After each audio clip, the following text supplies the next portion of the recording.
एक आशा वर्कर की डिलीवरी के बाद मौत हो गई। क्यों? क्योंकि पहले तो परिवार पर डिलीवरी के लिए ऑपरेशन का दबाव बनाया गया। जब ऑपरेशन हो गया तो मेडिकल की जरूरी सुविधा ही नहीं थी, इसीलिए डॉक्टर और नर्स बिना टांके लगाए कटा हुआ पेट खुला छोड़कर भाग गए। इसके बाद 34 साल की सीमा देवी की मौत हो गई। मामला उत्तर प्रदेश के सोनभद्र का है। सीमा देवी के पति देवनारायण का आरोप है कि ऑपरेशन के बाद डॉक्टर उनकी पत्नी का पेट बिना टांका लगाए छोड़कर भाग गए, जिसकी वजह से उनकी मौत हो गई। एफआईआर में 2 लोगों के नाम सामने आए हैं, डॉक्टर नसीम अहमद और उनकी मेडिकल टीम। पुलिस ने आरोपी डॉक्टर और उनकी मेडिकल टीम के सदस्यों के खिलाफ केस दर्ज कर लिया है। 1 जून को इस केस में 2 आरोपियों की गिरफ्तारी भी हुई है, एक नर्स सलमा और दूसरी उनकी हेल्पर। पुलिस ने इन दोनों को अरेस्ट कर लिया है। फरार डॉक्टर पर पुलिस ने 25,000 रुपए का इनाम घोषित किया है, यानी कि डॉक्टर की जानकारी देने वाले को 25,000 रुपए दिए जाएंगे। इंडियन एक्सप्रेस की रिपोर्ट के मुताबिक महिला के पति देवनारायण ने बताया कि 29 मई की रात उनकी पत्नी सीमा को लेबर पेन हुआ।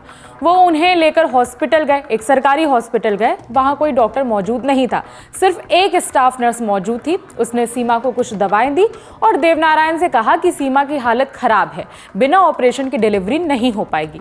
उसने उन्हें एक प्राइवेट हॉस्पिटल के बारे में बताया और कहा कि वो वहां के डॉक्टर्स को जानती है, वहां उसका इलाज ठीक से करवा दिया जाएगा।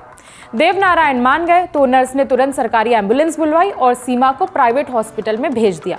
वहां पहुंचकर देवनारायण ने देखा कि हॉस्पिटल की हालत तो बहुत ज़्यादा खराब है, वहां तो बेसिक चीज़ें भी नहीं थी। फिर भी वहां मौजूद डॉक्टर नसीम और उनकी टीम ने देवनारायण पर ऑपरेशन के लिए जोर डाला। फिर वो तैयार हो गए तो सीमा को ऑपरेशन थिएटर में ले जाया गया। ऑपरेशन के बाद सीमा ने एक लड़के को जन्म दिया। देवनारायण ने पुलिस को बताया कि इसके बाद सीमा की हालत बिगड़ने लगी। ऑपरेशन के बाद मरीज को जो जरूरी देखभाल चाहिए होती है वो सीमा को नहीं दी गई। यहाँ तक कि सीमा के पेट पर टांका लगाए बिना ही डॉक्टर भाग गए। इसी वजह से सीमा की मौत हो गई। ऑपरेशन के बाद भी वो काफी देर तक बाहर नहीं आए थे। जब मैं आखिरकार ऑपरेशन थिएटर के अंदर गया तब मैंने अपनी पत्नी का शव वहां पड़ा हुआ देखा था।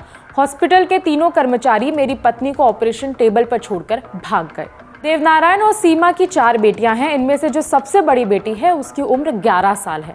उन्होंने हॉस्पिटल पर गंभीर लापरवाही का आरोप लगाते हुए केस दर्ज कराया है। उन्होंने कहा कि बाद में पता चला कि जिस डॉक्टर ने सीमा को ऑपरेशन किया था उसके पास BAMS की डिग्री थी। BAMS यानी कि bachelor of Ayurvedic medicine and surgery. Devnarayan ने आरोप लगाया कि नसीम अपने साथियों के साथ एक नेटवर्क के जरिए एक काम करता है।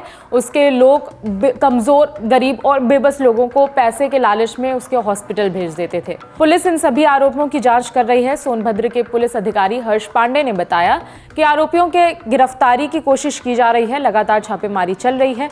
हॉस्पिटल को सील कर दिया गया है। उससे जुड़े रिकॉर्ड्स जुटाए जा रहे हैं ताकि कानूनी कार्रवाई को आगे बढ़ाया जा सके। मामले में एफआईआर दर्ज हो चुकी है और डॉक्टर की तलाश की जा रही है। कोई ज़रूरी अपडेट होगा तो हम आप तक पहुंचाएंगे। इस खबर में इतना ही। खबर में मदद की है हमारे साथी राघवेंद्र ने। मेरा नाम है विभावरी। देखते रहिए दी लल्लन टॉप।